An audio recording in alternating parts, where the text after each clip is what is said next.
Hello, welcome to another episode of RHLSTP, this week with the amazing Robin Ince. Hope you're enjoying this avalanche of podcasts that are coming your way. We only record one a week. I don't know how we're managing to put 2 out a week. That's just disobeys the laws of physics. Robin could tell us about that. If you enjoy these podcasts, why not become a monthly badger? GoFasterStripe.com. Lots of extras. You can pay £3 a month. You can get a different badge if you pay £5 a month. You can pay £10 a month if you want. And we are going to start introducing some bonuses for people who pay a little bit more. So watch out for those. Thank you very much for your contributions.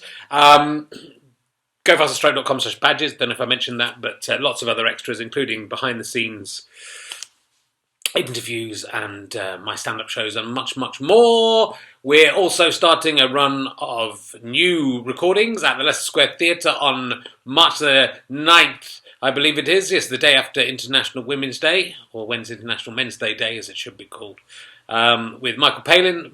Sold out, obviously, straight away. But if you were a badger, you would have found out who was the guest was for everyone else. It sold out before I even announced it. Beyond the badges, so worth becoming a badger just for that. I am aiming for some other big names this series, so it's worth booking ahead. richardherring.com/gigs. On April the 6th, we have Lolly Adafopy. There should be many more confirmed by the time you see this. Also, Birmingham, March 28th, nearly sold out, and Norwich, completely sold out, April the 25th, 2 shows. So, yeah, look. Go to GoFasterStripe.com for your usual nonsense, cards and books and whatnot. My wife's just coming downstairs. She doesn't know I do this podcast, so I better leave now. Enjoy RHLSTP with Robin Ince.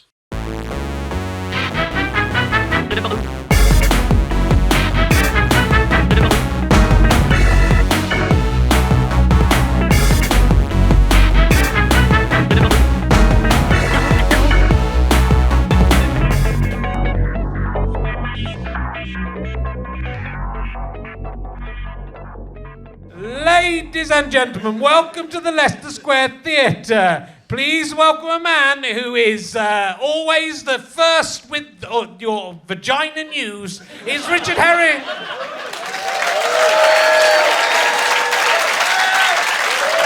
Yep, always first with the vagina news. Hello. Oh, it's good to be back, London. Oh my God, I've been all around the country. It's been hell. It's lovely to be back in proper London. I was in Newcastle the other day. Fucking hell. What have I done to deserve this? Those people, I'd said they were nice, they were awful people. Good to be back in London where it's normal. Welcome to Rich Herring's Leicester Square Theatre podcast. I don't need to do an acronym, fucking hell, they were so hard to come up with. I've been doing it for months, so it's good to be back. I was hanging out with the kids from Stranger Things the other day, and they pretty cool. They 80s. They call it RHLSTP, so that's it. Except for the one in the upside down, who calls it upside down T Sir 7H, kind of rabbit ears. You know, he doesn't need to turn his calculator upside down for him. It always says boobless. It's good. He's lucky. He's lucky that one. The one in the upside down. Pretty cool. I'd like to know. Stranger Things. Pretty cool. I've got a Stranger Things notebook. My Darth Vader notebook and my Wookiee notebook have been filled up on the tour. So I've got a brand new Stranger Things cool kid we've been watching. That. Yeah, I did say I'd be first with the vagina news. You listened to the Edinburgh Fringe podcast of this, and for those of you at home, that's a long time ago. This is going out, I believe, February 2020. Fuck knows what's happened with Brexit at that point, but there may very well be no computers or way of listening to podcasts anymore.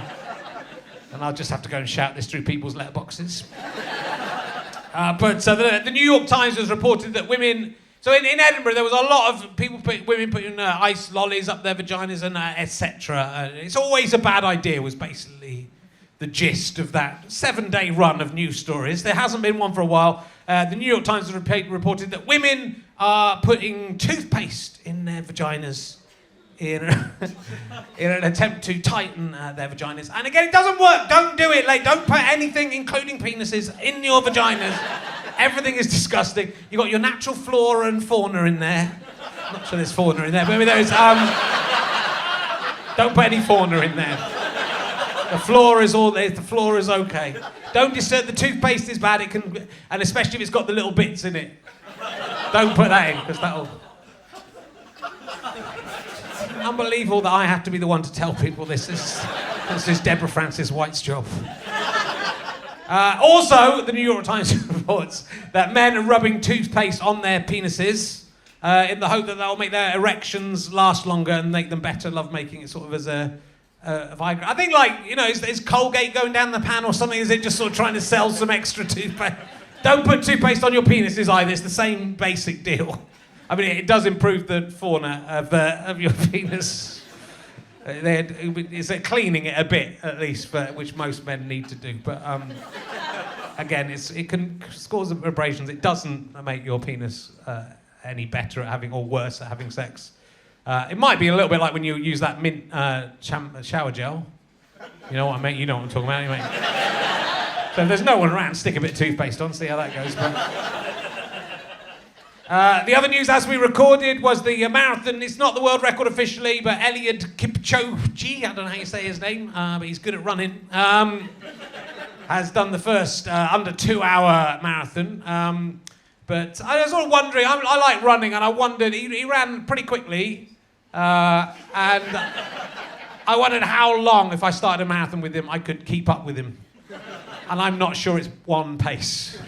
He's very fast. I think because he'll probably be quite good at going off on the gun, I'd be, but I ran the marathon in 4 hours, 17 minutes and 50 seconds when I did my marathon. But that's harder, isn't it? Less than 2 hours. He's got no stamina, this guy. I'd like to see him try running for 4 hours, 17:50. Anyway, we're going to crack on. That's my topical news since Friday night. My own fault. I don't know why I'm complaining. I put all the fucking gigs in. I said, oh yeah, that's good. I'll do loads of gigs. Idiot. So anyway, my guest this week is probably best known for his being a programme associate.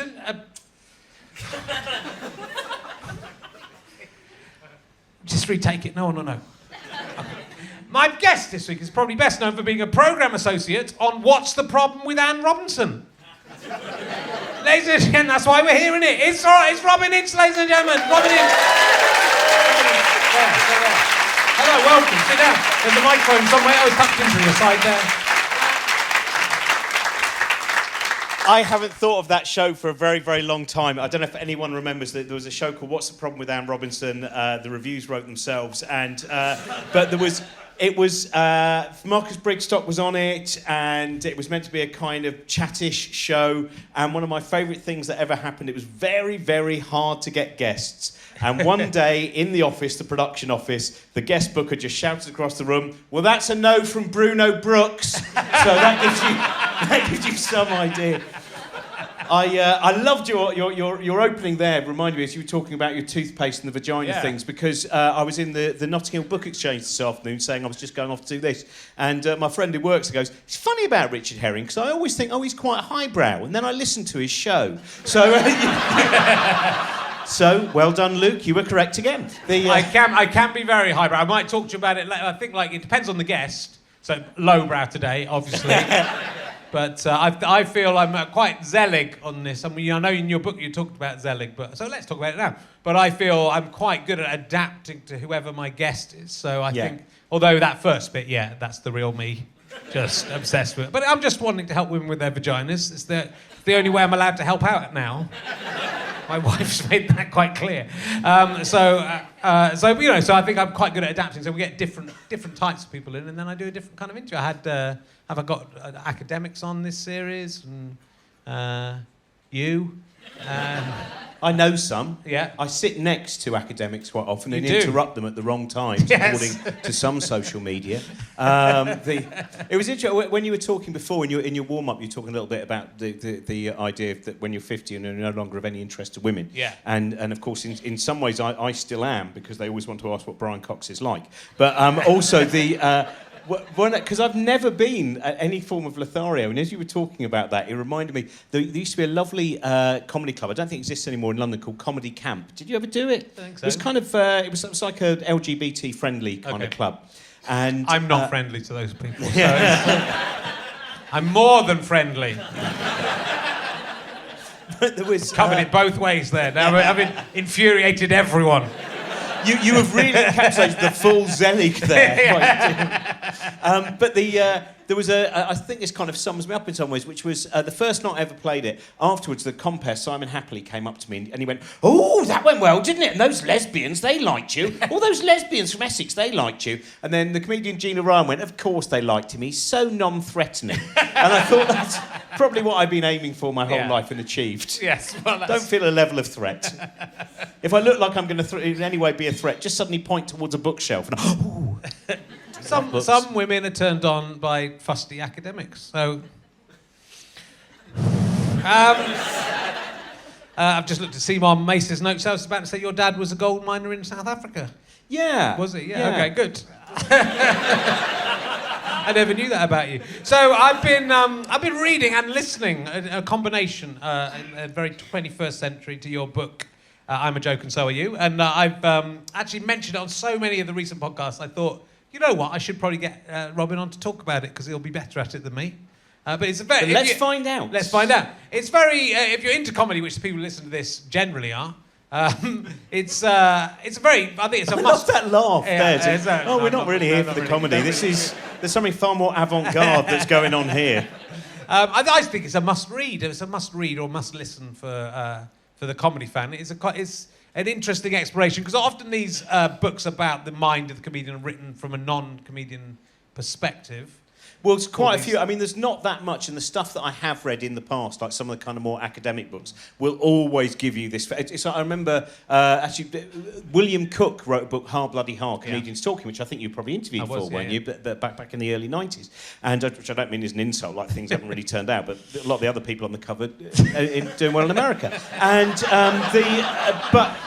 But in that book, he starts off by talking about this kind of the image of the comedian as a lone crusader going from town to town. And it's a very romanticised image of this kind of, that we're like, somewhere like Bill Bixby in The Incredible Hulk, that kind of thing. The piano plays and we move to another town where we cure people of their small town problems with our punchlines and then move on to another place. Yeah. And I think there is a lot of romanticising about the kind of, and also about mental health in comedy and all manner of those. Things. So, I mean, you do explore those things. I mean, I've been talking to comedians mainly about the chapter about what made them become a comedian, which you don't really come to a conclusion. I mean, I think you... Well, you can't come to any conclusions on it. This whole thing about nature and nurture, this is the great thing about science, that science very often reaches a point where it goes, it's a lot more confusing than we thought. And that's what's happened with nature and nurture, is it's such a mix of things. The reason that anyone in this room has become the human being that they currently are and the change that might happen, there's been lots of different things there. The childhood is very, very important, but the idea that there will have been one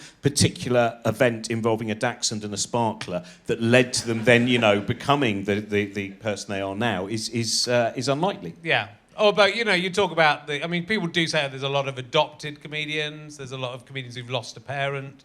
There's a lot of comedians. I think you have parents who are authority figures. You talk backstage about people who move a lot if you're moving to new schools, which does seem to make sense. There are certain. There are certain things which do tip over from the average. So it does appear that it's a higher level than average of comedians who were adopted. There is a higher level of average, but of course we also see this sometimes in certain other careers as well. So this is the higher level than average of people who have lost a parent when they were quite young as well in childhood, and also generally I think in performance and the arts as a whole, in particular performing arts, there are the number of people who had a background which involved them travelling around a lot. So that idea, someone like Michael Stipe from REM, or Robin Williams actually, they both of them had their parents had jobs which meant they had to go to a new town, they had to go to a school, and they had to imprint their new personality very, very quickly on another classroom, on another group of people before they moved on again. Yeah. Well, you talk about your school, you came to one of your schools late, and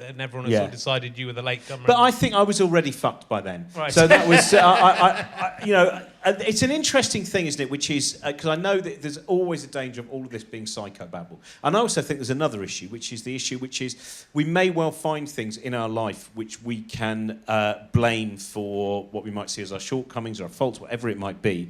But there's nothing really to be gained in then spending a great deal of time remaining with that particular situation. I think what can be gained is that moment of just going, now I'm able to understand myself slightly better. Yeah. And that's the, so for me, can I do this? I don't really want to, but should I tell the story of why I think I became. Yeah, well, I mean, I think, but you were quite dismissive of it in the book. I think of it, but I think this is quite a full-on story that would.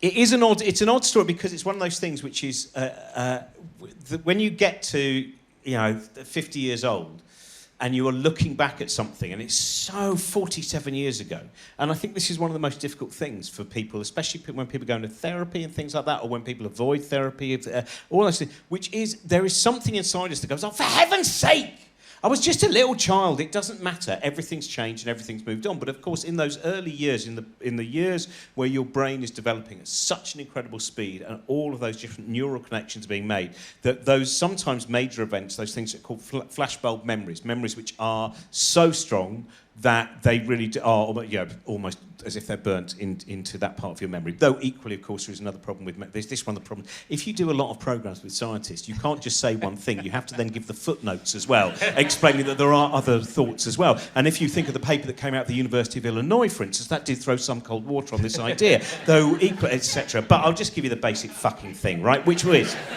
that there are, for when I wrote this book, there was, so I was writing, the thing that's kind of started the book was I was doing an event for the charity Mind. I don't know if you were up in Edinburgh that year, I presume you probably were.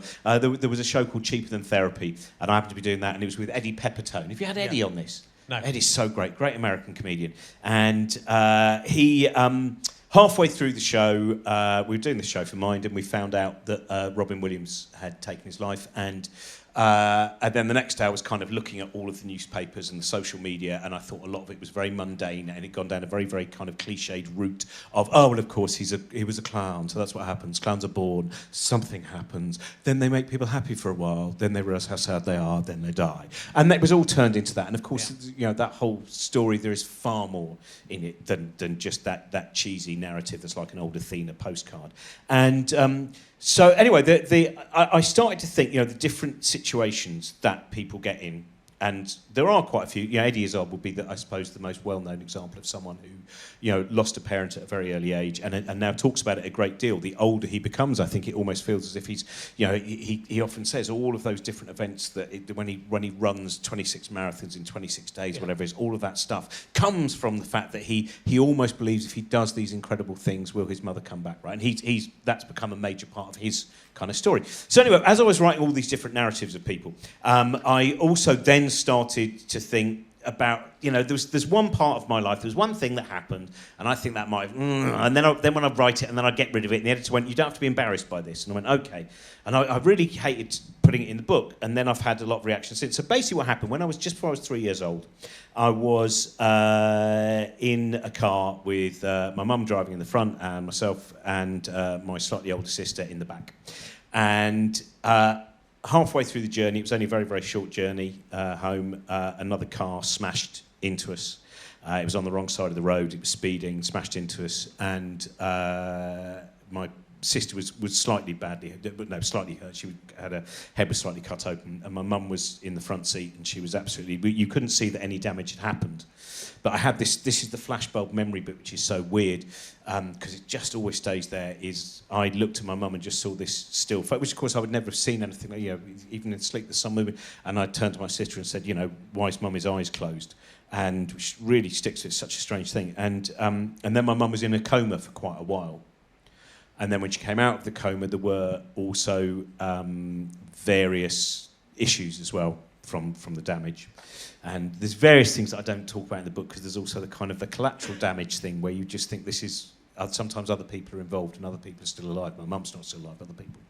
And the main part of it for me was I thought I'd caused the crash.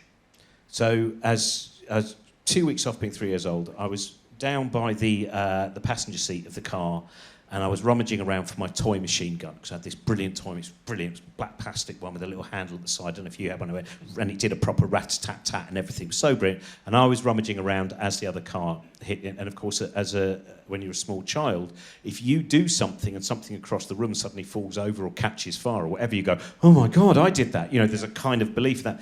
So that, for me, was one of the main things that then stayed with me. So I was in the back of this car, my mum has been taken away in an ambulance. I then don't see her for a few months. When I do, she's kind of all wired up as well. And all the time I'm thinking, oh my God, I've done this, this was all my fault. And of course I didn't share that with anyone else because as a 3-year-old, I would have been by then, you don't know how to put that in words. In fact, one of the strangest things about writing about that story and putting it in the book and talking about some of the ramifications afterwards as well, was my dad has read the book, which is awful. It's a terrible thing. When you do, I don't know if you've had it in your stand-up shows, that if your mum and dad win, you go, bloody hell, I'm not going to do that bit. This strange thing that we can share ideas with hundreds of people, but if someone you're closely connected to, you go, I don't really want them to know that. But, so my dad read the book and he said to me, I wish I'd known that you thought it was your fault, because then I could have done something about it, which I remember worrying about a great deal. And I told him the first thing, I said, you couldn't have done anything about it. There would be no way of communicated it. I think nowadays probably there will be different things in that situation where a child's parent is in a coma for a while. Probably there's some kind of thing that kicks in. It's not just get on with it then. Yeah. So and then of course now I realise that kind of a level of hypervigilance that I have, and all of that I think most of that comes from the fact, the desperation to please as well, which is, you know, even this moment. That's why I can never be a very good comic, is that I'm always worried about the audience the whole fucking time. I'm worried now. I'm worried about the fact there's been no punchlines to this and it's just kind of a serious story. I'm worried that I haven't told a very good serious story and I could have done it in a way that was far more emotive. You know, I'm sure there's lots of different ways I could have manipulated them better. All of those different things are going on in my head the whole time, and I feel that is part. And then I realised, oh man, I started therapy, right? And this, which was after the book, right? Which is I thought the book would be my therapy, and then I interviewed all these therapists, and they said at the end of every interview, I presume you're in therapy, Robin, and I'd say no, and they'd go, oh, and then then I had to start going, and I had that, and I'm rubbish. The weird thing is, I'm absolutely useless in therapy. I say nothing. I turn up. I've only done it a few times. Then I had to stop, so I went on tour, and that wasn't therapy in itself. And and you lie on the couch, and I just think that's a rubbish story. She'll have heard something like that before. This is tedious. Did I say that one last week? That's kind of repetitive, as if she's going to review me on Chortle or something. I mean, it was fine the first time, brilliant stories, but it turns out he's only got 3 fucking stories, and he does them over and over again on my couch. And but the one bit which I had that awful moment, you know, the cliched moment which fits in perfectly with the kind of cliches of those BBC 4 documentaries about Kenneth Williams was a very sad man and all that stuff, was the fact that one of the things that happened when my mum came out of hospital, sometimes she would get very, very upset by things, obviously because her life had changed and things had changed. And when she would become very, very upset, it was me who would always go up to, when she was crying and stuff, to try and put on a bit of a show and to try and mend the situation. Yeah. And that fits into such a kind of, you know, a cliche of performance, doesn't it? So, you know, that's what, within the book, it feels like, oh, this isn't a particularly good reason, you know, compared to these other people. You go, fucking hell, that's a pretty major. I think she couldn't remember, she didn't know well, when you were she first came out of out. hospital, she didn't know who me and my sisters were because she'd woken up in a much earlier time in her life. So there were lots of different things, and I don't really write about some of the other stuff that happened after that.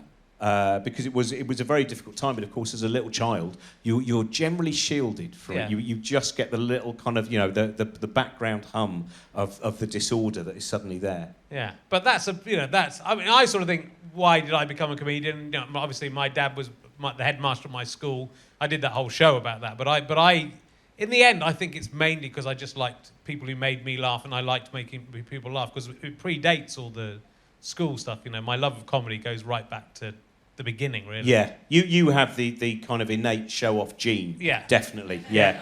So I don't think I had any trauma that, you know, I don't think I'm trying to do it to make up. Oh yeah, and I also think there's not.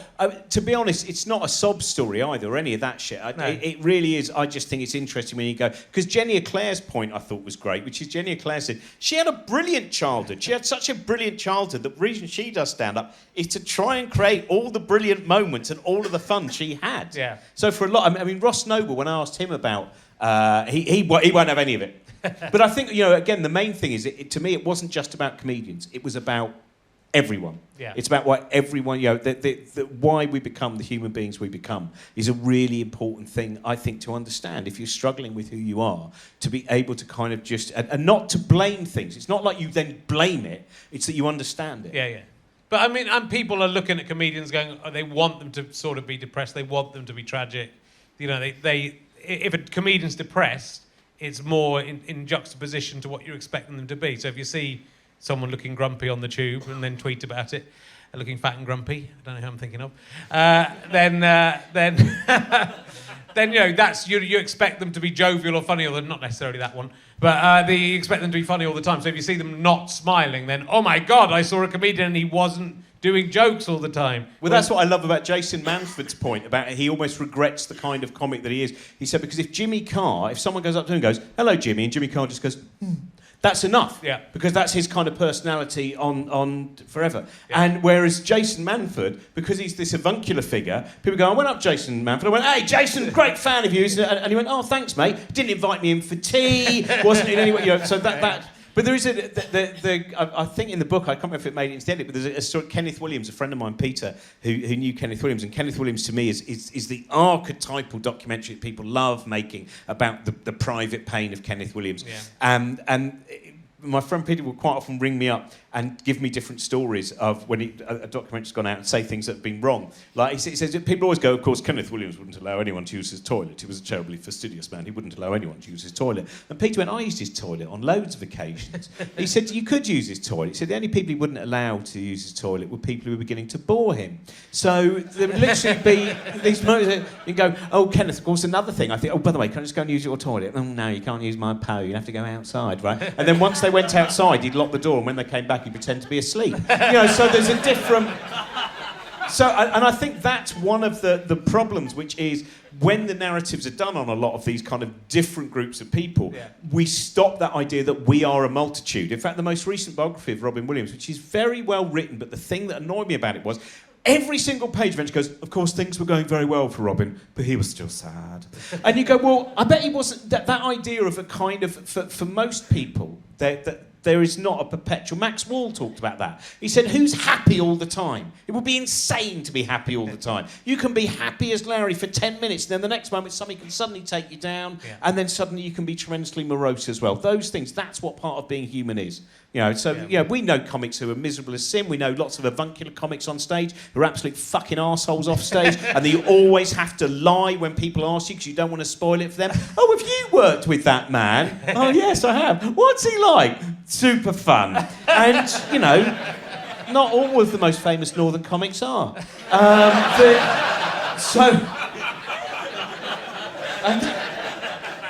That's actually one of my favourite things, not just in the book, but the whole thing that I love. It's like the thing that I love about because I think, certainly I've known you for quite a long time, over 20 years, right? And I would not say there is a huge disparity between what I see on stage or what I hear you perform or any of those things and who I see generally. Yeah. Whereas then there's that other thing that you see. Social media does this all the time. I'm sure people here have had that thing where you have a friend and you thought you had lots in common, and then you look at their social media account and you go, whoa, I really did not know they were that keen on the men's rights activist movement. And you kind of have those moments where you go, some people are doing that Zelig thing. Yeah. They are being whatever you want them to be, and then every now and again, Facebook, Twitter, whatever it might be, suddenly reveals, there's a totally different side which is hidden away. Yeah, well, it is interesting that because you can't, if you then put it out on social media, so that has changed the world a lot, because you were talking about that idea of a laddish guy sitting, he's got his laddish friends on one side and you on the other side, and he's having to sort of switch his personality between the two. But you can't really do that on social media. You sort of have to stick to one on social media, don't you? You have to, this is who I am on social media. So it's hard to hide that. So that must have changed people in a way, wasn't it? Those people who do flippity-jippity around with their personalities. I don't have the imagination to be anything other than I am. That's the problem with me. There's loads of fascinating stuff, as a comedian, but I think if you're interested in comedy, it is, this book, it's basically a very long answer to where do you get your crazy ideas from, which is one of my most I always love that question, because I remember reading one of your I've forgotten his bloody name now, Patrick Marber. Patrick Marber, I remember him doing an interview in an Australian newspaper when he had one of his plays opening. He goes, I really have no idea where my ideas come from. Yeah. And I thought, but none of us do we? No one has this idea that we should even start to get involved in that. It's ideas just come. They don't know where your conversation comes from. No one scripts their conversation beforehand. Ideas just come, and the more you kind of stimulate your mind, normally the more ideas you'll get, and that's it. Yeah. There's no special fucking place. There's no, if it's not actually being sold to you by Barry Cryer, then it's coming from somewhere else. Yeah, although it could be being projected. Is it possible it's being projected by aliens into our mind somehow? I know your hologram theory of the punchline, of course, is something that David Icke's been picking up on as well. God, I watched one of the things that he did the other day. I don't know why I did that. He's still doing stuff from the book Our Mysterious Spaceship Moon. Anyway, sorry. I don't know if you remember that book. It's very 1971. It's quite collectible, about 30 quid on eBay now. But it is about the fact that the moon may well be a spaceship. Well, that's possible. I mean, everything's possible. That's the thing you've got to remember, Robin. Yeah, but some things are less possible. That's the whole thing. That's what we have to always remember, which is about, even scientists haven't got exactly the right answer. No, but a lot of them have got better answers. That's the thing, yeah. Is it possible we're characters in a video game being played by someone, and that's where it is putting the ideas, if it's an alien, is putting our ideas into our brains for us as part of the game? Yeah, I mean, sure. Yeah. That's that's the thing, isn't it? That's what I love. That. Simulation theory was in the Monkey Cage book. I think we did do a little bit about that. I don't trust simulation theory because the main kind of proponent of it, I did a show with him, and he ate his sandwiches with a spoon. And that is how... I'm a very kind of shallow individual. And I immediately felt that his philosophy was flawed due to the fact he had a small spoon to take out the crescent tuna. But that's what the bloke playing him is making him do. It's not his fault. That's why he's... How can I make people stop being suspicious of my simulation? That's the great thing. That actually comes up quite a lot when I've been touring with Brian Cox. That question comes up almost every day about, are we living in a simulation? And of course, the thing is, it makes no fucking difference the way you're going to live your life. And that's what I think that's when you're sometimes looking. That's why when I do see things on social media and I see people get tremendously angry about different things, and I think, how's this? It's not even affecting your life. It really just doesn't, it's like being furious about veganism. It's not in any way made it harder to find a whole roast chicken if that's what you're after. In fact, if anything, there may be more for you. So just calm down, Though I do love Michael Legg, who I know has been on this, one of my favourite things. Michael's been a vegan for years, and he did an all-vegan event, and he came out and he was furious. He went, "Oh my God, I'm so angry. All the vegans were behaving exactly how I tell people vegans don't behave." and then he looked at me and went, "I've never had such a strong urge to immediately go out and kill an owl." I stopped him, thankfully. But, good, you must stop it. But I was interested in also, and again, I've talked about this a little bit in a recent podcast, about about going on stage to stop the voices in your head, but also I think I often get it, if I've been doing stand-up for a show for a while, the voices start impinging on the show for me, so it's not, so I get like sort of malevolent hecklers in my head, sort of saying, what if you forget how to speak, or what if you forget how to breathe? Well, I reckon there's about 5 voices that I but that's why I love, my favourite shows are the scariest ones where you haven't worked out what your show is. Yeah. And I know that's never happened to you on any of the podcasts you've done, but it's like but those ones where you go out and you really do have to wing it, because in fact the demands of creating a show are so great, it shuts up all those little homunculi that are always getting in the way. Because I had that, I was doing it the other day, and I actually looked at an audience and I said, I can now give you the 5 different voices that are going on now. And I had the voice that, I don't know how you feel, but in my stand-up there's a voice which is roughly what I'm saying, that is also being kind of knitted together at the same time. And next to that is normally someone, my version is someone on a really ancient typewriter who's hammering away with possible permutations, right? And they're hammering away and they pass you something. And then next to them is somebody who goes, "Don't fucking do that, that won't work in Peterborough on a Wednesday, you're dying your arse," right? And then next to that is a kind of an echo of a parent, maybe your mother, who's going, "You didn't have to do this, you didn't have to seek the approbation of strangers for 25 years of your life, it hasn't made you better." And then next to that is, well, it's just basically screaming, the 5th one, but it's like kind of all of those things that are going on. Yeah. And I'm quite, once I started to work on that, to try and delineate between the voices, it's quite kind of disturbing about, because they don't shut the fuck up as well. That's what's infuriating. Well, it's interesting you say in the book it's different for everyone. I don't like to think about it too much for fear, because those things, when it happens to you, when a malevolent voice comes into your head and starts dicking with you, I mean, when you're doing stand-up show, your brain's sort of working out all the different things you could change, And for me, there's a voice saying, well, what about trying this? What about trying this? And, you're having an argument inside your head while you're actually talking. But then if a voice comes in and says, what if you just forget to breathe? What if you forget how to breathe? I mean, that's an awful thing to suddenly throw at yourself. I mean, maybe it's just because, once you really know a show, maybe you just think, well, this is too easy now, and then no one in the audience is going to heckle me and tell me what if you forget how to breathe. I'm worried that the fact that you're still having to mentally think about breathing on a day-to-day basis, because most of us here, it's just a knack we've picked up.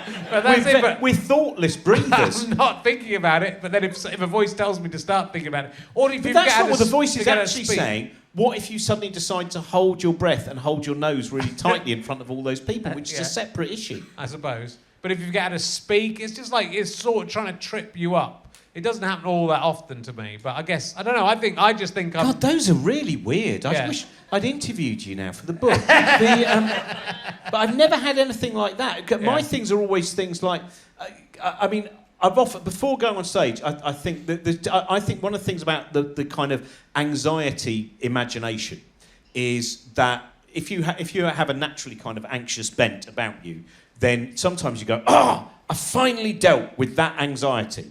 And then immediately the anxiety imagination goes, don't worry, I've come up with another one now. So it will always be filled. So, when I started, I remember always that worry about what if I forget what to say? What if I haven't got anything to say? When we first got our first 10, 20 minutes. And I had the same old raggedy bit of paper in my back pocket for about 2 years, just in case. Even though I wasn't even doing any of that material anymore, that's just in case it all goes wrong. Yeah. And then you go, of course it's going to be fine. I've got like 2 hours of stuff now. It's not going to be a problem. And then it will change to, oh my God, what if for some reason the moment you walk on stage you really do need a wee and it's starting to seep out. And then you go, oh my God, what if, especially doing like science shows where you've got a wide variety of people in, and you think, oh my God, what if suddenly halfway through a show I just got an erection for no apparent reason whatsoever? That would affect my BBC contract. And but all of those things which you don't actually have. I remember doing a gig for you at the Lyric, Hammersmith. Yeah.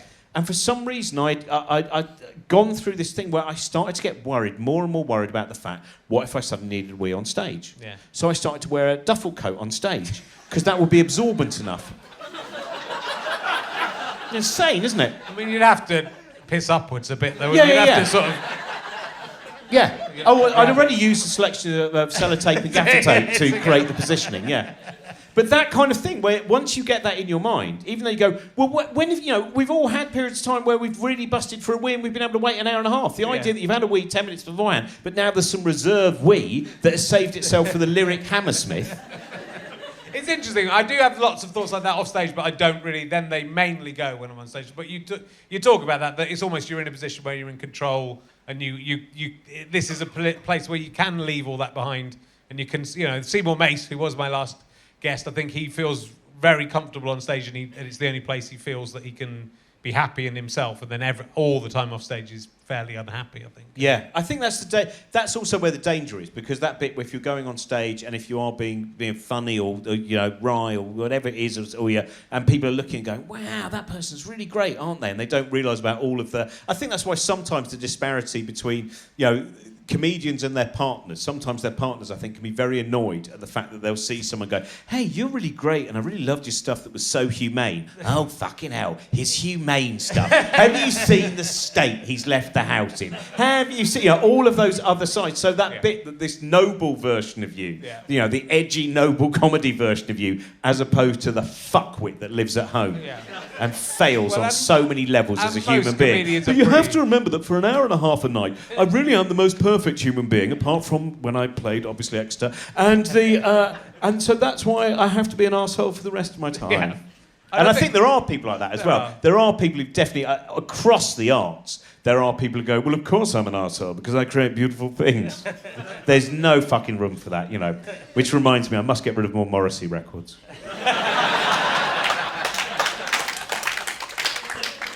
What else? That's been so that really has, because I don't feel sad about it at all.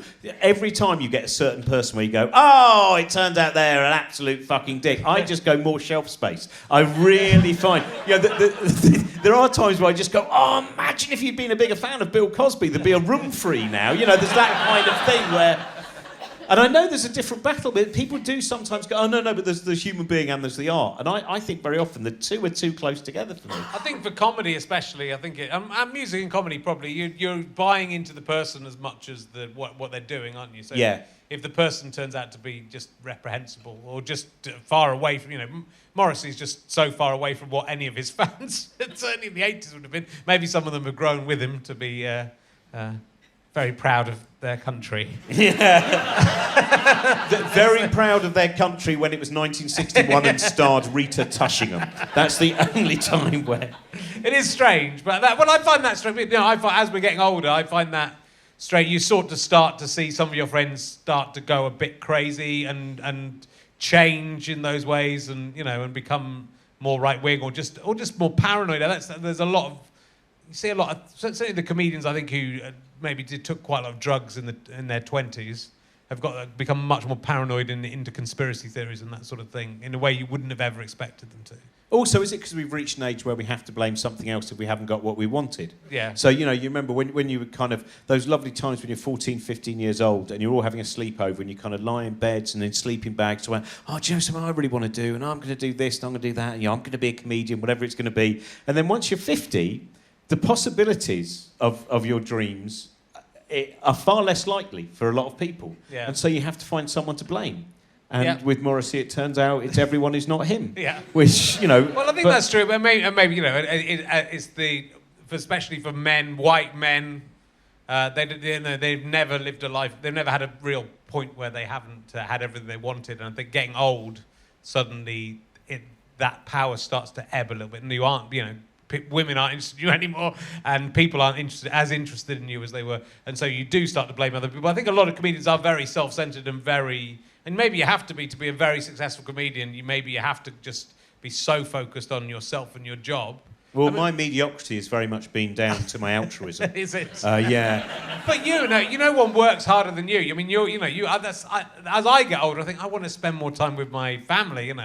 I think that as well, but they disagree. So that's been the issue. I mean, I can see the beauty of not spending time with them as well, but you're on tour all the time. You're on tour all the way around the world. You're always doing 4 or 5 shows at once. I mean, you gave up doing stand-up, but that didn't hold. That didn't hold. But next year is again a year where I'm not doing much. And I do things like, I took the whole of the summer holidays off. I did two music festivals, which I took my family to, and that was it. So I do realise I don't want to be someone who's filled with kind of regrets about that. And I like the process of working, but then there's a point where I start to go mad, and it's happened again. There's just that little bit where the unhappiness outweighs the kind of the joy, and there is that point of going, oh fucking, I really thought I'd sell more tickets there, and your ego starts to get into it, and that's kind of quite an unpleasant thing, I think. It is, but again, I think you and I, as touring comedians, are more or less in the same place. You do big shows with Brian, obviously, but in the... Yeah, I don't think all of the 12,000 who came to the O2 will be coming to my other London gigs. I mean, that's one of the weird things, which is... Because it's been a lot of fun doing stuff, playing to such... but also knowing that then I'm getting worried, about the sales in Thirsk. Yeah. And that's, but I still that bit I like. Once I'm there, I don't care anymore. Once, even if you haven't sold that many tickets, like, in fact, was it Thirsk? No, North Allerton when I played there. And, next week, Roy Chubby Brown, he was sold out. Yeah. And, that bit where they're not only doing cabaret seating, they're trying to find bigger tables to create the illusion. We haven't got big enough tables, because we only need 2 cabaret-style tables but to put the 7 people round. And... but still, that connection, then I really enjoy that bit. Yeah. But the other bits of that sense of... And that bit you can't help, the Gore Vidal thing of when you do see other people and you see their enormous success and you do just go, oh, man, I just want a little bit more. And then yeah, but you always do. So even when you see that... And I've talked about this a lot, but when I went to see Seinfeld when he was at the O2, and I'd been invited to the after-show party, which I never am, and I had really nice seats near the front, and I was so pleased, and I really enjoyed the show, and then I was excited at the after show party, and every comedian in the country, basically, all the big names were there, and not one of them looked happy, and they're all looking over their shoulder to see who else was there, and they're all saying who had the best seat and all this sort of stuff, and they say, I was in this box, and I was in this box. So they're all still, if you get into that mindset, you're never going to be happy. But that's because why I there's don't always get going to involved be in any of that. Yeah, yeah. I do work and then I go home, Yeah, and yeah. I don't do anything in between. I don't do any socialising But there'll anymore. still be- I don't go to that party where you go, I better go to that party though, because there might be Mike Big Time from Big Time TV, and it might be my big break when they Yeah. bring back Celebrity Squares. No, it won't. You're no Willie Rushton. You know, it's... But I also feel, with my live work, you know, I think having been at that point where, and still not always being able to escape that point, where you're going to a little art centre and hardly anyone's coming, and then you've taken 20 years and you've built it up, and it's, you know, you might have doubled your audience in those 20 years, but you've done it through the work, you know, rather than being in a massive TV show or something like, which still is an impressive thing to do, but that overnight success of like going from 50 to 10,000. You know, both you and I have experienced the slow climb up the ladder to whatever we're getting now, you know, which is... And then the point where they go, you won't be needing the second ladder. Yeah. You're only... But I think, yeah, that overall, I think whenever you get comedians going, oh, God, it's a nightmare, then they have to have a real job for 4 months. Yeah. You know, and I do know actually on the circuit, I think it is quite difficult now. There are a lot of people of our age and a bit older who had a nice kind of time in Jongleurs for a while, and now they're travelling around and smaller and smaller kind of fees and audiences and all. I think there's quite a few who, if you showed them where they were going to be when they were 57, they would have gone, not going to take that route. I'm going to, you know, go to college and get a skill. Yes. Well, but that's sort of the beauty of the job and the tragedy of the job, and I don't know, it's, you know, it is, you've got to keep working. You can never really you can never think, oh, I'll be fine. Unless, you know, I can't really even think of anyone who can really go, I'm going to take a few years, I'll be fine, I'll come back. Because, you know, anyone can just sort of disappear as well quite easily. I remember Milton Jones saying about when he was backstage once at some, I think, big telly gig, and he said there was a comic there who was saying, I reckon I only need to do one more big tour and then I can just retire and that's it. And Milton Jones was in shock because he thought, but surely you don't do this to be able to retire. The idea that you do it and then you've got enough money and then that's it. That's not the mindset. No. The mindset is if you can make more money and whatever, brilliant. But overall, can I go on again, please? Yeah. There's that, you know, some of that bit where I remember when I stopped doing stand-up, and very quickly I would suddenly find there be an event, and I'd ring up like Old Rope or another new material, and I'd go, "Can I just pop down? It's just got some thoughts in my head, and I need to let them out in some kind of punchliney form." Pathetic. Yeah, it is pathetic. But, you know, it's very much what a comedian is. I've not done this proper stand-up for about 18 months. Since my last tour, but I'm doing this, so it's sort of, that still scratches the performance itch. But I'm surprised at how little I'm missing, actually. I'm not sure, you know, I think I will. Yeah, but you're still going out every night and getting the approbation of strangers. I am. And you've got a card machine now, which is helping your sales and everything, so it's all worked out okay. It's going okay. Yeah. Going okay. It's the relentless travel. You don't even drive, do you? You go by but train. that's better. That bit where I sit on a train and it does just become a library. That's what I see. Okay. I've got my 7 books that I've chosen for the day, and I sit there with a cup of tea and a bit of fruitcake, and I'm reading. That's why what I'm more impressed. What I'm more impressed with you is that you managed to read so much, because I literally now audiobooks have saved me because I can listen to a book for an hour when I'm walking the dog in the morning. But otherwise, I've got no time for reading. I don't know how. Well, it's trains. Is that how you do it? Yeah, I think that's the closest I get actually to switching off. Yeah. Is the excitement of every single new book. Like, you know, when I went to Notting Hill Book Exchange just before coming here, and of course I don't need any more fucking books. I have literally thousands of them. I got rid of 1,000 books last year, which I've sent to Leicester Prison. So if I get done for anything, can you send me to Leicester Prison? I've sent ahead. And but it literally made no difference to my house whatsoever. And today I decided I did need the Hamlin Book of Ghosts. I did need another book by Foucault, which now makes the 8th book by Foucault that I won't read. I needed another book of ghost stories by someone. Yeah, I just can't stop. And every one I go, oh, lovely, lovely books. Because each one has a potential adventure in it. And each one, and that idea as well. Hamlin Book of Ghosts is excellent, by the way. Okay. Daniel Farson. Have you ever seen a ghost? Yes, but then I've realised. Oh. That's what, because I think that's the interesting thing, which is that I think everyone will have seen a ghost at some point, but most people will then have gone, oh, hang on, what else could it have been? So every time that I used to take the shortcut across the graveyard that was between the pub and my house when I lived in Peckham, I would see a ghost of a nun. Right. Because it was one of those graveyards that had a lot of nun-shaped gravestones. Yes. So even however rational you are, when you're half pissed and it's midnight and you see something that looks like the shape of an angry nun ready to suck out your soul by any means necessary, you do quicken the pace and fall haphazardly over the wall. And then once you are back home, you go, probably a nun-shaped grave. You know, that's... Could be. I've always been... You're very obsessed with death, as we got onto that, and I've always been obsessed with graveyards and stuff as well. I went into the graveyard in Harpenden, which is near where I live. Harpenden's an awful place. The people there are the worst people in Hertfordshire. The best people in Harpenden are in the graveyard in Harpenden. Because they're not walking around Waitrose going, at you whenever you get in. But the observation I made, we probably won't have gravestones, will we, our generation? But if you have a gravestone, make sure they really fucking chisel your name into it. Like, really deep. Because those are the ones you can still read in 150 years' time, and the rest are just, if you want to be immortal through your gravestone, they get weathered, those things, and if you don't spend the extra money on getting a I think you don't want that, though. I do. As someone who likes being looked at, what you want is an uncertain grave. That means people are going, oh... Who was that? And that will then, replicate generally people's experience when they looked at us in life. All you've got Who was that? All you've got is your name, your dates, and maybe like someone else in there who's buried in there with you to give an idea of who you are. And then that's a little story if it goes, oh, which will be happened to me. Oh, his wife lived another 50 years after he was dead. Well, what would be even better is if your wife has then made a decision not to be in the same plot, so she seems to have lived for eternity. But, maybe you sort of posit with maybe this early experience with this car crash may have led to you.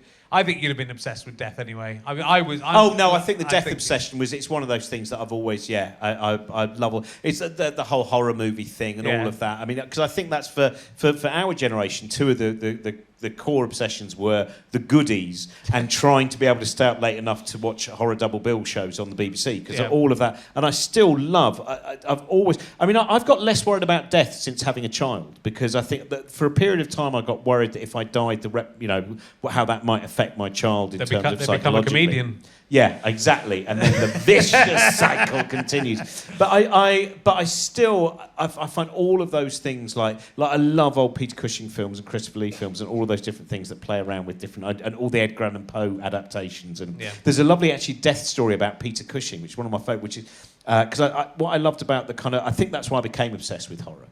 When I was 8 years old, I bought Alan Frank's horror movies book, and then ever since I just kept buying more and more horror movie books. And I never actually saw the films because I wasn't allowed to stay up. So you just have this one picture from some film like The Creeping Flesh, and you think, oh my God, it looks like the greatest film ever made. And then you would create a really brilliant film in your head. Yeah. And then 10 years later, you'd see it and you'd go, my imagination has a much higher budget than Tygon films, and that's...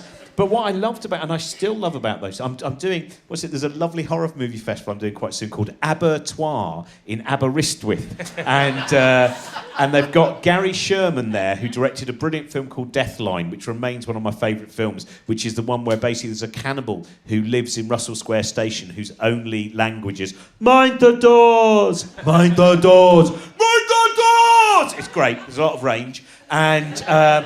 Gary Sherman's there, Norman Warren, who made the excellent Inseminoid that you'd like because Judy Geeson was in it. But Peter Cushing, there's a fantastic story where when he was a little boy, his mother, if he was naughty, would pretend to be dead to punish him, right? So she would...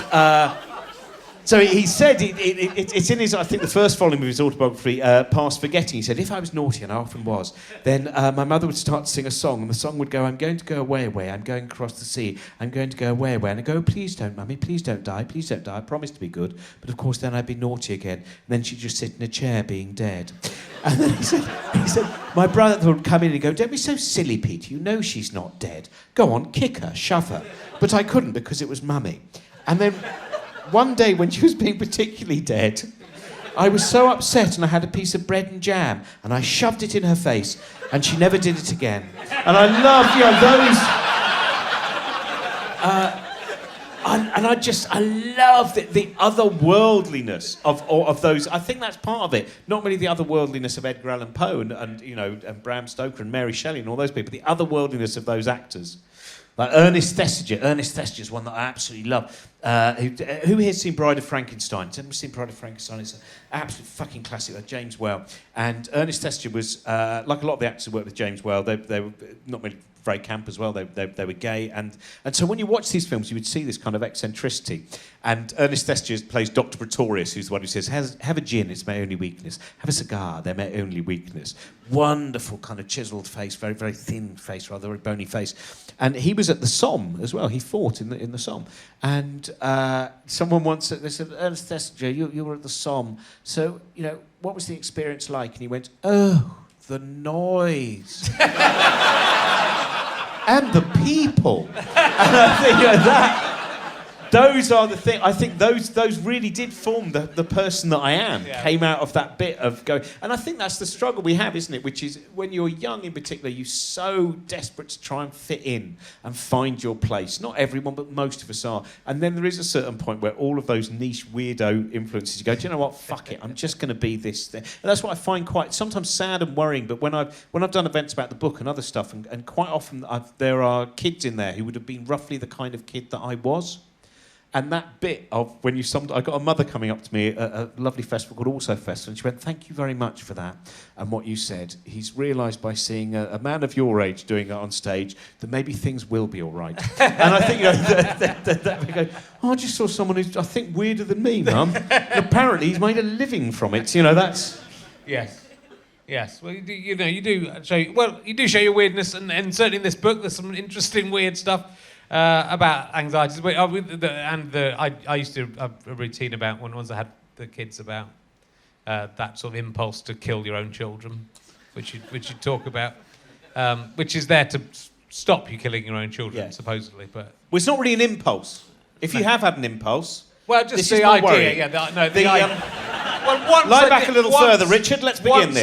Once I did have, like, I would say an impulse to throw myself, my wife, and my child in front of the traffic, but I didn't do it. So, but it wasn't. But I think impulse is the. I was annoyed. What if you did do it? It turns out you are the first ghost I've ever seen. Oh, M. Night Shyamalan, what have you done now? But it was.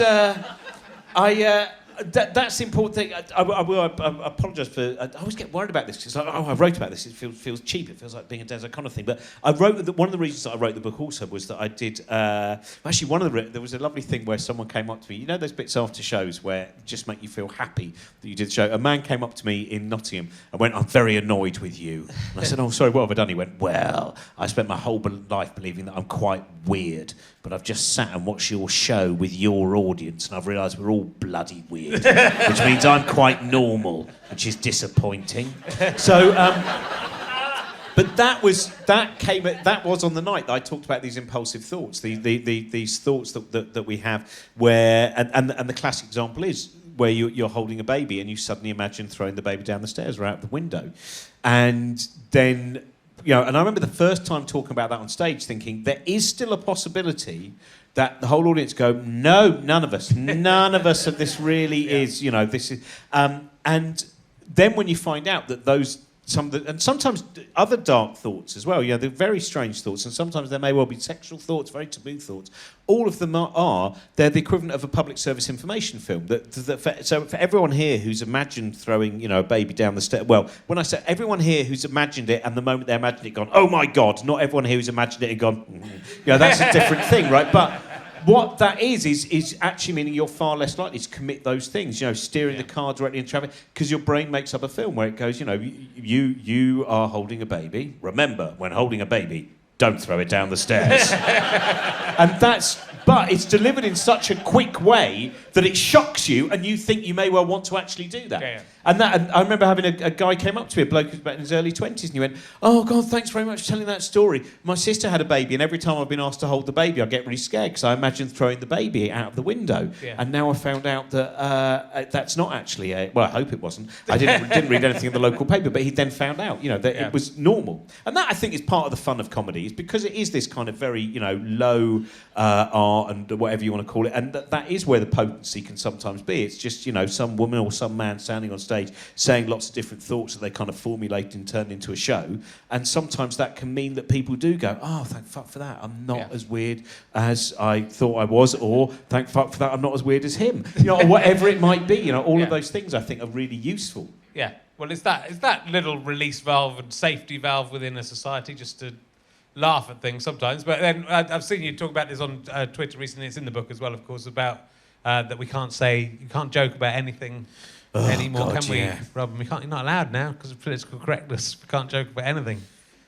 That really fucked our jobs up, hasn't it? Yeah. This is illegal, what's happening here. Even this underground club, this prohibition era. Once that starts, you can't argue with anyone, though, because one guy today was just going on to me about going, but a lot of these edgy comedians are saying really dangerous things. I said, well, they can't be that dangerous, because they've got £1 million contract to do it on Netflix. If things are really dangerous, then very often corporations are not there promoting them, right? And that's what it's so frustrating, because one side of you, which is the person that wants to talk about free speech and stuff, is worried. Maybe they are right. And then you look and you go, no, not that many people can have such big contracts and be given so much publicity and be doing such enormous tours saying all of these things which are meant to be... I mean, the thing, as you know, the book is dedicated to Barry Crimmins, who... did you ever have Barry on? No, I don't think I ever met Barry. Oh, man, Barry was great. And Barry is... really recommend... There was a great documentary made about Barry by Bobcat Goldthwait, and I think it might still be on Netflix. It's really... it's called Call Me Lucky. I won't give you the details of his life, but he was a really interesting man and a very good man as well. And he was someone who I would say was a properly edgy comic, because he didn't punch down, he only punched up, and he punched up very often against big institutions, major politicians, kind of corporations, people who would have given, actually, by talking about those things, it would have affected his career, and it did affect his career. And there was a story he told me when I was writing the chapter about ethics, because I do think there's an interesting thing, which is the jokes that we share with people, I think, can say quite a lot about us. They're not, jokes aren't just jokes. That's rubbish, because they are about so many different things, and they really can empower people, and they can weaken people and all that. That is why, when you get a dictatorship, that's why they round up the comedians and the cabaret artists and all of those things. When we saw that kind of stuff going on in Burma and in other countries as well, when you see what happened in Russia and still is going on now. And what Barry talked about was he did this gig where it was 4 acts on. He was the final act on. And this couple in the front row, they just loved him. They really get like laughing, but it wasn't getting in the way of the show. Everyone else was like going, God, they're having such a great time. We're having an even better time now because they're having such a great time. And afterwards, this couple came up to Barry and just said, "Oh, thanks very much for the gig. Really enjoyed it." And he said, "Oh, thank you very much, because that really, it was so great watching you just laugh so much and have such a great time." They went, "Yeah, it's really made the evening great, because some of the rest of the evening wasn't so easy." And he said, "Oh, I'm sorry about that." And then they explained. They said, "Oh, we don't come out very much. We only come out about once a year because we have a child that's quite severely disabled. And we can only get one person who can really deal with all of our child's needs. So we sometimes go out for a meal, sometimes music. Tonight we decided comedy." And the first 2 acts, they just kept saying, "Retard this and retard that." And we just couldn't relax, and it was quite difficult for us. And then you came on, and very quickly we got a sense of the kind of person that you were and the things that some of your values. And he said to me after, he said, "That's the thing." He said, "You have to remember that words are shrapnel. Words, and so you have to think sometimes about where you aim them, and you have to think about what those words mean." And and that to me is such an he said, and sadly Barry died in February last year, and but I thought that and then people say, "Oh, that's really weak. Oh, that's like Orwell." No, it's not. being thoughtful about your words, and sometimes it doesn't mean you're not allowed free speech. That's the fucking great thing about free speech. If you have free speech, it should make you even more thoughtful. Not, I'm just going to say everything. Well, don't say everything, because then it all becomes nothing. Think about why you want to use those words, and it doesn't mean you can't do your edgy comedy, which is, you know, so brilliantly puncturing all those people who are already more likely to be beaten up the moment they leave their front door. You can still punch down as much as you want and celebrate the increase of victimhood amongst people. You can do that jolly dance while thinking you're fucking Lenny Bruce, who didn't die in £1 million mansion. He died in poverty, you know? He died... He wasn't someone who was still being celebrated. He was someone struggling. So, sorry, I'm getting... It's just a fucking bugbear, because it's like this incredible thing that is going on where we are seeing the rise of what is ultimately the extreme right within mainstream politics, and the most important issue is apparently someone who has trained their dog to be amusingly fascistic, right? Now that, to me, is just absolute nonsense. Yeah, no, it's interesting. I still think it's still hard. I'm not saying it's not. I mean, there's still the thing, because we have Twitter, because that means there are millions of people watching you all the time, we'll all do things where we go, oh, fuck, you know, I didn't mean it like that, and we'll all feel that, but it's not that people seem to confuse the reality of social media with actual physical reality. Because social media are, oh, can you believe... No, the whole world's been turned into a safe space, and there's just one angry vegan who's just oppressing all of the old white men. I can't believe it. And then you look out the window and you look at the news and you go, the angry vegan doesn't seem to have as much control as I'd imagined, you know, and that's... Well, and all the things that people say you can't say, they're then going on to say. So in politics and in comedy, you're not allowed to say anything anymore. You're not allowed to say, I want this and I want that, or I hate this and I hate that, and they just go on ahead and say it anyway. So no one's stopping anybody really saying anything. And the things, you know, comedy's always evolved, doesn't it? And so, like, between the 70s and 80s, some things changed, which most of us now would go, that's probably quite good that changed. It's probably good, you know. But there were people arguing, there was old school comedians arguing in 1981 that they should be able to do the thing about black people moving in next door to them still as their main jokes because it's funny and it's not hurting anyone. But now we would all accept that was a load of shit, that stuff. So the thing I fear is when you see those guys, you don't want to be that guy of your generation, do you? You don't want to be the guy going, no, I should be allowed to do the thing I always did. It doesn't matter. It's just a joke. But it clearly isn't just a joke with sometimes. I mean, sometimes I think definitely you see people, there's a whole thing of getting too worked up by, you know, going, don't worry about it. There's lots of major things. And yes, there's a guy who's a dick and they've said a dickish thing, but don't fuck it. And also, because that's what I find intriguing about some of the edgy comics who seem to then go, I can't believe that people are getting angry about my edgy comedy. Is going, but that's why you wanted to be an edgy comic, wasn't it? To also not. That's the thing that I also find weird is the people, whether they're journalists, and you definitely see that. I accidentally read a piece by Rod Liddell the other day, and you can see the glee as they start writing. Oh, people are going to be really cross about this. And people are going to be upset. Some people might cry and other people will be angry. Imagine that. Every fucking show, every column, everything that you worked on, your first thought was not, will I enlighten, will I entertain? Oh, brilliant. Some people are going to be really upset. What an odd drive that is to have. So that's why I don't read The Spectator. Very true. Okay, well, I'd be upset if I didn't ask you this question before we go, because I've been asking everyone, and I think this will make you'll find this difficult to answer, I think. Oh, no. Given it's you.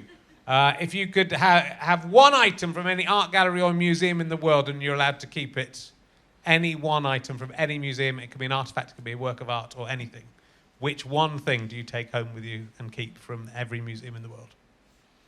I'm allowed one from every museum? No, you're allowed one thing from every museum. That's really hard. I know, I knew you'd find it hard. Yeah, I mean, the immediate thing would be something like there's I was going to say there's a Turner painting in the Walker Gallery in Liverpool, but that's giving away the fact that I'm about to steal it, isn't it? So I better not be as specific. You're allowed to have it. All the museums have agreed you can have one thing. There's a Turner painting there of a sunset, which was the first time that I really looked at a Turner painting and went, oh, I get it. You know that moment where where every now and again there's that fantastic kind of Damascene moment where you go, oh, I was going to say you see the light, which of course you literally do with the Turner thing, but it was like that kind of moment. So I think something like that. I really love the work of Louise Bourgeois. Paul Arago, though. I went to a fantastic... there was a really great Paul Arago exhibition that was at the Milton Keynes Gallery, which is going up to the Gallery of Modern Art in Edinburgh. And I think Paul Arago is just such an incredible... the fact that her paintings actually change things as well, that her political paintings, her paintings about, legalising abortion that she did, all of those things, that they actually had a genuine effect on the politics and the rights in the country, and yet they're beautiful and they're spooky and they're kind of uncanny. So I think I would pick. I'll tell you what. I'll have that Paul Arago one with that weird kind of nightmare. There's something to Mark Steele, and but with there's one with the kind of nightmarish rabbit in the background. So I'll have Paul Arago's. You can have that. Nightmarish. Thank you very much. All the museums and art galleries have agreed that can happen. All right, I'll do one more. This is one I got from Davy Johns in Newcastle.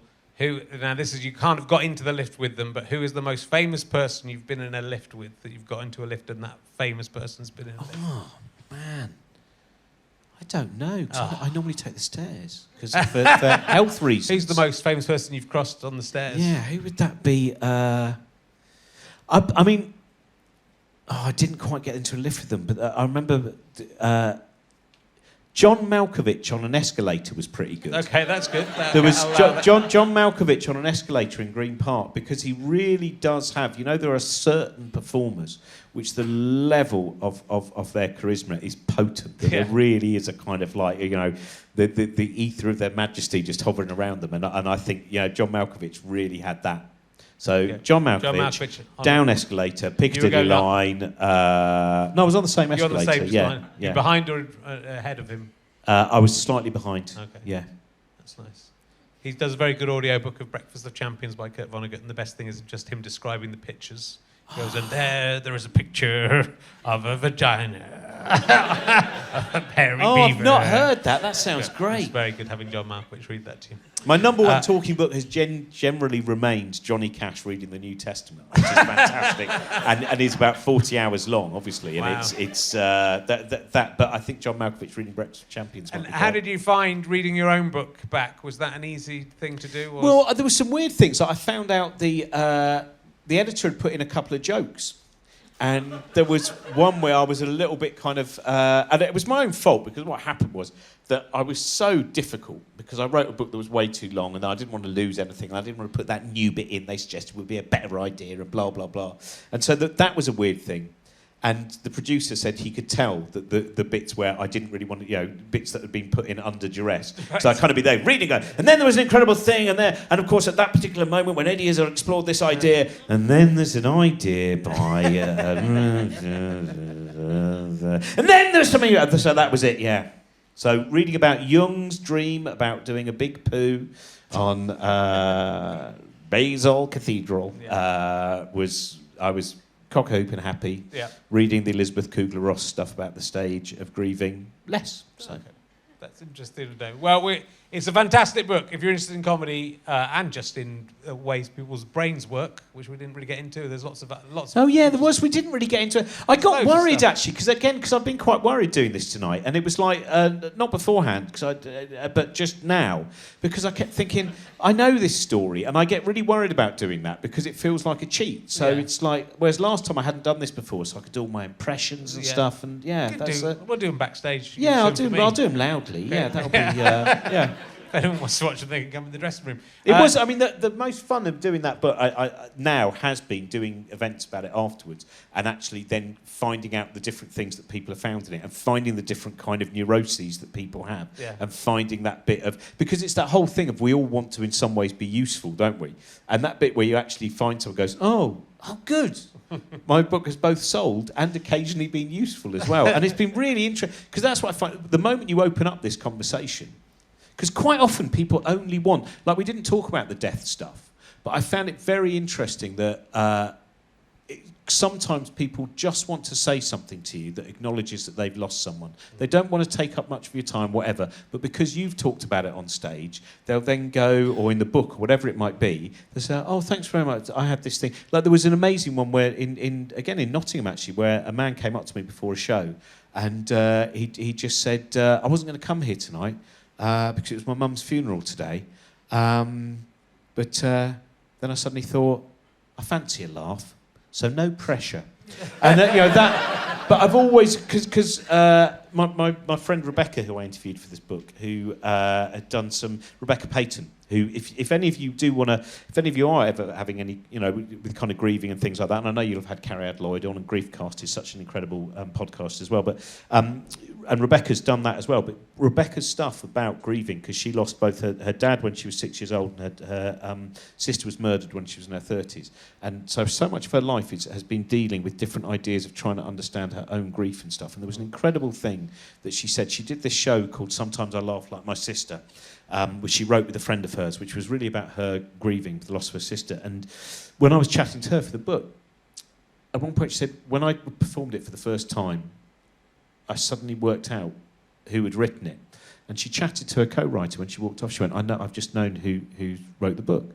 And he said, wrote the piece. She said, oh, what do you mean? He said, well, it wasn't me. The person who wrote it was the 6-year-old that no one listened to when her dad died. And again, I think that thing about kind of the possibilities of art and communication and whatever, that she, in her 40s, she wrote, or late 30s, she wrote this piece. And she suddenly went, I've now made a connection with that other part of me. And I think that bit, and that's why I think also that one of the things that I've talked about, which I would have written about in the book, except I only worked it out afterwards, which is the fact that bit of being able to turn things into jokes or stories or whatever, I think, because I know sometimes, Hannah Gadsby and her show might kind of contradict that sometimes about but I think that bit where you can take an event of your life and you can kind of solidify it and turn it into something which you can then properly look at and kind of interrogate is a really useful thing, whether you do that professionally or whether you do that, just at home, if you just decide to write a little story for no apparent reason whatsoever, but somewhere in that story you find something of yourself. I think that's really useful. Yeah, definitely. Did you bring books with you? No, I didn't. Okay. You said I could bring books and sell them, and then I suddenly realised that I would just be really embarrassed by the whole situation. Okay. And I nearly brought 2, because I thought that maybe. And then I thought it's that kind of arrogance that gets in the way of my art. Okay. So I changed my mind. I'll be selling my books after the show, but ladies and gentlemen, give a massive round of applause, Robin Ince! Thank you very much. Come back next week. We'll do some more. Go and have a drink in a week. Obviously, in a week.